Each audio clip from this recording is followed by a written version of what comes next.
오늘부터 이제 누가복음을 읽기 시작하는데요. 맥체인 성경 읽기표에 따라서 오늘은 누가복음입니다. 마태, 마가, 누가복음을 가리켜 공관복음이라고 하죠. 바라보는 관점이 같다는 거예요. 하지만 복음서의 기자들은 복음서를 기록하면서 각각 마음에 둔 대상자들이 있어요. 즉 독자들이 달랐다는 말입니다. 다른 독자들을 염두에 두고 기록했습니다. 마태는 유대인들을 대상으로 마태복음을 썼고요. 마가는 로마인들을 대상으로 마가복음을 썼습니다. 그리고 누가는 이외 이방인들을 대상으로 염두에 두고 누가복음을 기록했습니다. 특별히 누가가 누가복음을 기록하던 1세기 중후반 기독교 안에는 교리와 사상 면에서 헬라 문화의 영향을 받아 예수님의 정체성에 관한 많은 잘못된 가르침들이, 신앙들이 유포되어 있었습니다. 즉 그때만 해도 이방인들은 기독교를 유대교의 분파로 여겼습니다. 예수님에 대해서도 하나님의 아들이요 구원자가 되신다는 사실을 전혀 이해하지 못했어요. 그래서 누가는 예수님의 구주되심의 확실성을 증명하기 위해 누가복음을 기록합니다. 특별히 누가복음에는 다른 복음서들에 비해서 여성, 어린아이, 가난한 자, 세리, 죄인 같은 당시 사회에 있어서 소외된 자들에 대한 기사가 많이 기록되어 있습니다. 그래서 학자들은 누가복음을 일컬어 가난한 자들의 복음이라고 말하기도 합니다. 누가 자신이 이방인이었어요. 즉 성경에서 유일하게 이방인이 기록한 책이 누가복음 그리고 사도행전입니다. 당시 누가는 유대 사회에서 천대받던 직업군 가운데 하나인 의사 출신이었어요. 지금으로선 상상하기 어렵지만 당시로선 그랬습니다. 그래서 누가는 천대받고 소외된 자들에 대한 관심이 많았습니다. 오늘날 의사는 존중받는 직업이지만 누가 당시만 해도 의사는 천대받는 직업군이었습니다. 그래서 의사의 수를 채우기 위해서 아무도 자원을 하지 않으니까 노예 가운데 의사가 돼서 일정 기간 봉사하면 자유를 주는 제도가 있었어요.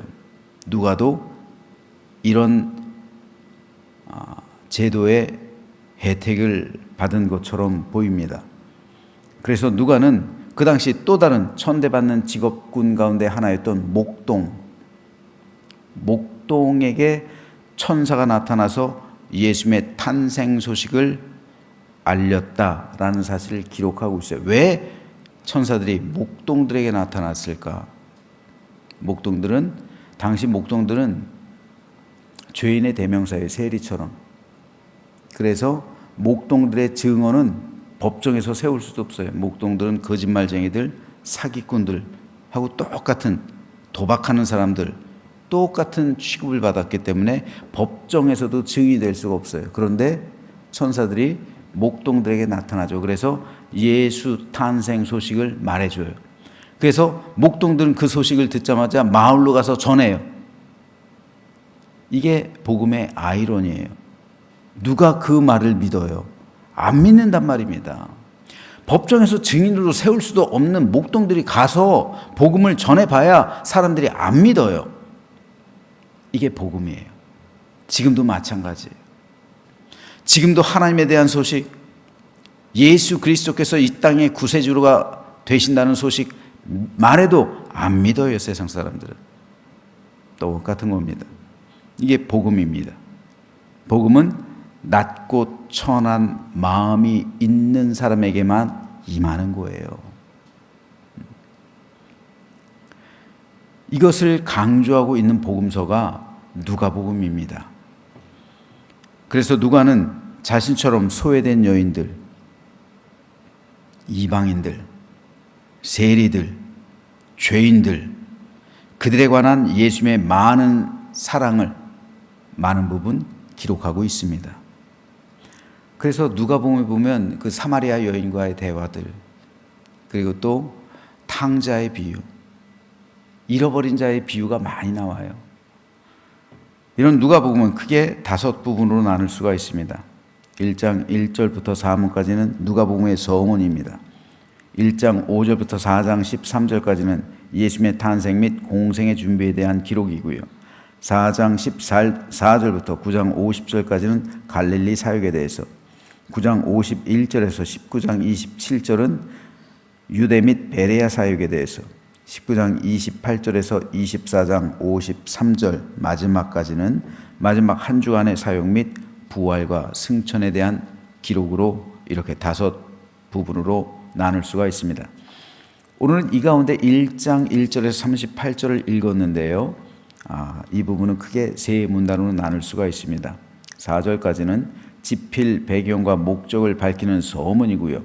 5절부터 25절은 세례 요한의 출생과 그에 대한 가브리엘의 예고와 성취에 대해서, 26절로 38절은 가브리엘의 마리아 방문과 수태고지 및 마리아의 순복에 대해서 기록하고 있습니다. 오늘 이 가운데 19절 말씀에 대해서 잠시 살펴보겠습니다. 천사가 대답하여 이르되 나는 하나님 앞에 서 있는 가브리엘이라. 이 좋은 소식을 전하여 내게 말하라고 보내심을 받았노라. 누가복음 1장에는 오늘 우리가 읽은 특별히 38절까지에서는 2번의 수태고지가 등장합니다. 첫 번째는 세례 요한에 대한 수태고지고요. 두 번째는 예수님에 대한 수태고지입니다. 이 가운데서 오늘 우리가 읽은 누가복음 1장 19절에서 가브리엘이 전하고 있는 수태고지는 세례 요한에 관한 겁니다. 흥미로운 것은 예수님에 대한 수태고지는 마리아에게 직접 한 것입니다. 하지만 요한에 대한, 세례 요한에 대한 수태고지는 아버지인 사가랴에게 전했다는 사실입니다. 당시 사가랴의 집에는 간절한 소망이 하나 있었습니다. 아이를 갖는 일이었습니다. 사가랴의 아내 엘리사벳은 아브라함의 아내 사라처럼 아이를 갖지 못하던 여인이었습니다. 그리고 나이가 사가랴와 엘리사벳 둘 다 많았습니다. 그들은 아론의 자손으로서 경건하며 하나님 앞에서 의인이라 인정받았고 주 앞에서 흠이 없던 가정이었습니다. 그런데 오늘 본문에서 가브리엘은 아이가 없던 그 가정에게 수태고지를 전합니다. 그러면서 가브리엘이 뭐라 말합니까? 이 좋은 소식을 전하여 내게 말하라고 보내심을 받았다 라고 말합니다. 여기서 가브리엘이 말하고 있는 이 좋은 소식, 이것이 바로 복음입니다. 좋은 소식, good news, 복음이에요. 복음은 좋은 소식입니다. 그 소식은 영적으로는 하나님으로부터 임한 구원과 생명의 소식이고요. 그리고 육적으로도 사람들에게 유익이 되는 좋은 정보들입니다. 세상 모든 염려, 걱정, 괴로움, 고통에서 건진받을 수 있다는 희망을 주는 소식이 좋은 소식이에요. 실제로 사가랴의 가정에는 아이가 없었습니다. 그런데 아이를 갖게 될 것이라는 이 소식은 기쁜 소식이요 희망이었습니다. 여기서 우리는 한 가지 중요한 신앙적인 원리를 깨닫게 됩니다. 바로 good news, 좋은 소식, 복음. 교회는 복음을 전하는 곳입니다. 성도는 기쁜 소식을 전하는 사람입니다. 가브리엘이 이 좋은 소식을 전하여 내게 말하라고 보내심을 받았다. 하나님께서는 좋은 소식을 사람들에게 전하라고 천사를 보냈습니다. 특별히 가브리엘에게요. 그리고 마리아에게요.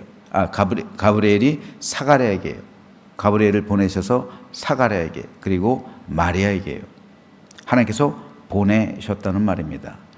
그러므로 성도들도 세상 모든 사람에게 좋은 소식, 특별히 이 땅에, 이 죄악된 땅에, 이 죽음의 땅에 하늘의 생명을 전하는, 우리가 죽어도 살 수 있다는 희망, 영원한 구원의 소식, 그 좋은 소식을 전하며 살아가야 합니다.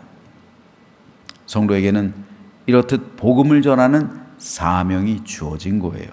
우리의 사명은요, 좋은 소식을 전하는 거예요. 교회 제1의 사명은 좋은 소식을 전하는 겁니다. 세상에 좋은 소식을 전하는 그 사명이 하나님의 교회와 성도들에게 주어진 겁니다. 그러므로 우리는 서로에게, 그리고 이 땅에 좋은 소식, 복음을 전하는 그런 사명을 감당해야지, 사형수에게 너 내일 처형된대, 이건 좋은 소식이 아니잖아요. 이건 나쁜 소식이잖아요. 안 좋은 소식을 전하는 것은 복음이 아닙니다. 복음은 굿뉴스예요. 하지만 나쁜 소식은 사람들의 심령을 피폐하게 합니다. 그리스도인의 사명은 좋은 소식을 전하는 겁니다. 하지만 안타깝게도 적지 않은 교회와 성도들 가운데 좋은 소식이 아니라 좋지 않은 소식들이 전해지는 것을 봅니다. 우리들의 입에서 하늘에 속한 복음이 나와야 되는데 음부에 속한 죽음이 나올 때가 있단 말입니다. 그리스도인의 입에서 천국에 속한 말이 나와야죠. 지옥에 속한 말이 나오면 안 되는 거잖아요. 내 마음에 천국이 있으면 천국에 대한 소식, 기쁜 소식, 좋은 소식이 나오겠죠. 하지만 세상 사람들의 심령엔 지옥이 있어요. 그렇잖아요. 그러니까 지옥에 속한 그 나쁜 말이 나오는 거예요. 제가 몇 주 전에도 말씀드렸지만 부정적인 소식에 사람들이 반응을 많이 한다고 그랬죠. 나쁜 소식에 사람들은 민감해요. 그리고 나쁜 소식이 좋은 소식보다 4배의 힘이 있어요. 사람들은 좋은 소식엔 관심을 안 가져요. 하지만 나쁜 소식은 민감해요. 나쁜 소식을 들을 때 사람들은 그 소식을 오히려 나쁜 소식에 민감하고 예민하게 반응해요. 좋은 소식엔 사람들이 그렇게 반응을 하지 않아요. 근데 성도들의 심령 가운데 하늘나라가 임했잖아요. 우리가 예수님을 마음에 영접하고 내 하나님, 나의 구주, 나의 왕, 나의 모든 분이 되시는 나의 모든 것이라고 영접할 때 하늘이 임하잖아요. 성령께서 임하잖아요. 그래서 성령께서 임재하심으로 내 안에 하늘이 열리잖아요. 이제 나는 죽어도 천국 가지만 살아서도 천국의 삶을 살잖아요. 하나님께서 내 안에 임재하셨기 때문에 하나님께서 계신 곳은 천국이 되잖아요. 그러니까 내 심령은 천국인 거예요. 그럼 내가 입을 열게 되면 천국에 속한 말이 나오게 되겠죠. 이게 복음이에요. 즉 성도는 내 안에 임한 천국을 전하는, 복된 소식을 전하는, 좋은 소식을 전하는, 복음을 전하는 사람이에요. 그런데 사도 야고보가 야고보서에서 말하는 것처럼 너희 입에서 어떻게 한 우물에서 쓴물과 단물이 나느냐, 그럴 수 없다라는 것이죠. 그리스도인의 입에서는 단물이 나와야 되는 거예요. 근데 쓴물이 나오면 안 된다는 겁니다. 근데 야고보가 볼 때, 초대교회를 볼 때 성도들이라 하면서도 쓴물이 나오는 경우가 많다라는 거죠. 이건 그럴 수가 없다라는 거예요. 그것은 뭡니까? 이로써 구원을 받았는지 구원을 받지 못했는지를 알게 된다는 거예요. 그것이 증거가 된다는 거예요. 왜요? 내 안에 천국이 없는데 어떻게 천국에 속한 말을 하겠어요? 그러니까 그 말하는 것을 보면 이 사람이 구원을 받았는지 구원을 받지 못했는지 그것에 대한 증거가 된다는 거예요. 열매는 예수님의 말씀처럼 나무로 하는 거예요. 열매로 하는 거예요. 그 나무는 열매로 하는 거예요. 포도나무는 포도나무 열매를 맺고 무화과나무는 무화과나무 열매를 맺는 거예요. 근데 어떻게 가시나무가 무화과나무 열매를 맺겠습니까? 그럴 수 없다는 거죠. 그렇기 때문에 우리 성도들의 삶 가운데서 가장 중요하고도 가장 핵심적인 원리가 뭡니까? 구원받은 믿음의 삶이에요. 내가 진정으로 구원을 받았다면 구원을 이루어 나가는 삶을 현재 살아가야 되는 것이죠. 그리고 죽어서 천국에 가는 거잖아요. 근데 살아서도 이 천국을 누려야 되는 거죠. 근데 내가 이 천국의 삶을 누려야 되는 거예요. 먼저 구원을 이루어 가는 삶, 구원을 완성해 가는 삶, 구원을 향해 나아가는 삶을 내가 내 삶 속에, 현재 삶 속에서 누려야 되는 겁니다. 그럴 때 내 안에 임한 천국이 내 입술을 통해서 세상 가운데 전해지는 거예요. 그렇지 않고 교회는요, 우리들의 모임이잖아요. 그래서 하나님의 나라는 너희 사이에, 너희 가운데 있다, 예수님께서 말씀하시는 거잖아요. 저와 여러분 사이에 하늘이 있는 거예요. 천국이 있는 겁니다. 그래서 교회는 이 천국 공동체가 되는 거예요. 하지만 안타깝게도 적지 않은 성도가 좋지 않은 소식을 전하며 살아갑니다. 다시 말해서 천국이 아니라 그 10년 가운데 천국이 없는 그러한 아주 나쁜 소식들을 전하며 살아간다는 거예요. 성도들의 입술에서 음부에 속한 죽음이 나온다면 그 가정, 그 교회 무너지는 겁니다. 실제로 얼마 전에 미국에서 있었던 일입니다. 성도가 약 100여 명 모이는 교회에서 어느 날 바베큐를 했다고 그래요. 미국이나 영국 등 유럽 같은 데선 예배를 마치고 종종 바베큐를 합니다. 그런데 숯불에 불을 붙여야 되는데 불이 없어요. 그렇죠? 성도들이 담배를 안 피니까 라이터를 갖고 다닐 일이 없잖아요. 하지만 그 가운데 담배를 피는 사람이 없었을까요? 분명히 있었겠죠. 근데 라이터를 꺼내기가 어려운 거예요. 왜요? 라이터를 꺼내는 순간 이 사람 담배 피네? 생각할 거 아니에요, 사람들이. 그러니까 못 꺼내는 거죠. 근데 마침 담임 목사님 아들이 자기한테 라이터 있다고 하면서 라이터를 꺼내서 숯불을 붙였어요. 이 청년이 실제로 담배를 펴서 라이터를 갖고 다닌 게 아니라 주유소에서 기름 넣는데 사은품으로 라이터를 준 거예요, 마침. 그러니까 라이터가 마침 있었던 거예요. 그래서 당당하게, 자기는 담배를 안 피니까 당당하게 라이터를 꺼낼 수 있었던 겁니다. 자기가 떳떳하니까. 그런데 그날 저녁 한 권사님이 집으로 돌아가서 여보, 목사님 아들 위해 기도해야겠어. 담배 끊게. 이렇게 말한 거예요. 여러분, 우리가 중보 기도를 해도요, 오해하면서 하면 안 돼요. 그 권사님은 분명 좋은 의도로 목사님 아들 담배 끊게 해주십시오 라고 기도하자 사람들에게 독려했죠. 이건 좋은 의도죠. 하지만 오해잖아요. 사실이 아니잖아요. 사실이 아닌 것 가지고 중보기도 한다고 하면 그 중보기도는 선한 게 아니에요. 그 권사님이 좋은 의도로 다른 권사님들, 장로님들, 집사님들에게 우리 목사님 아들 위해 기도합시다. 목사님 아들 담배 끊게. 이것은 선한 게 아닙니다. 좋은 의도이긴 했지만, 하지만 사실이 아닌 것을 위해서 기도하는 건, 그리고 그것을 위해 독려하는 거는, 기도를 독려하는 건 옳은 게 아니에요. 좋은 게 아니에요.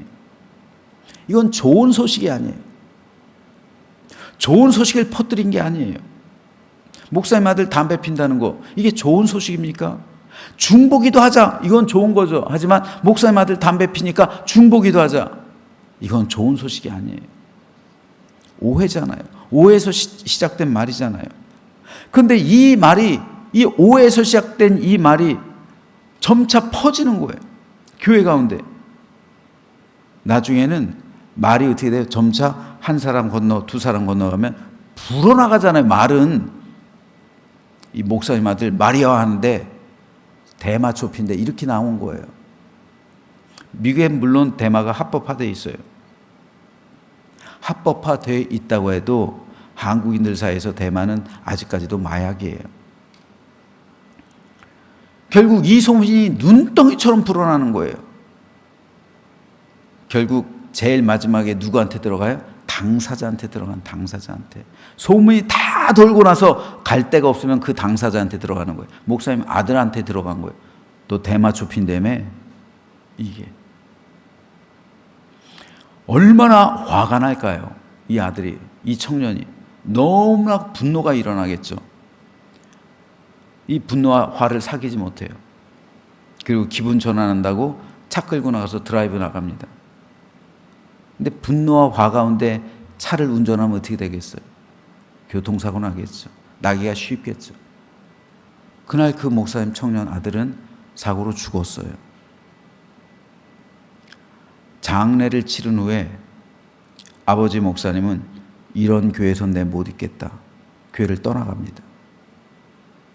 이후에 그 교회는 성도들끼리 서로 싸우다가 분열됐다고 그래요.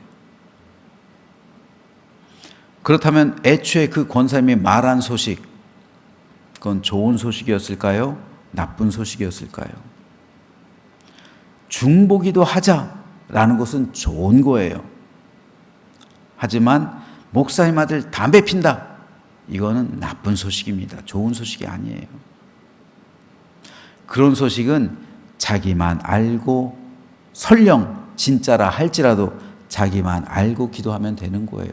나쁜 소식을 전하면서 중보기도 하자라는 것은 좋은 게 아닙니다. 왜요? 다른 사람의 심령도 닫게 만드니까. 더군다나 이거 오해잖아요. 잘못된 사실이잖아요. 그 결과 한 청년이 생명을 잃게 되고 성도들의 마음은 갈갈이 찢기고 교회는 분열됐습니다. 우리는 이 아픈 사실을 통해서 좋은 소식은 생명을 가져오는 거예요.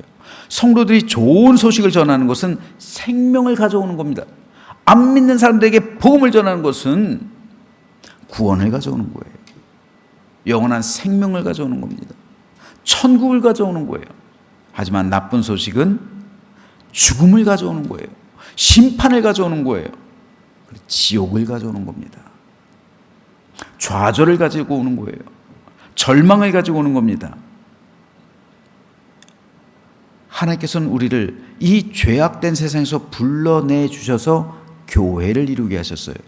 그래서 교회의 머리는 그리스도시요 하나님의 몸이 되는 거예요. 성도는 이 천국에 속한 좋은 소식을 전하기 위해 이 땅에서 불러낸 사람들의 모임이에요. 이것이 성도의 사명입니다.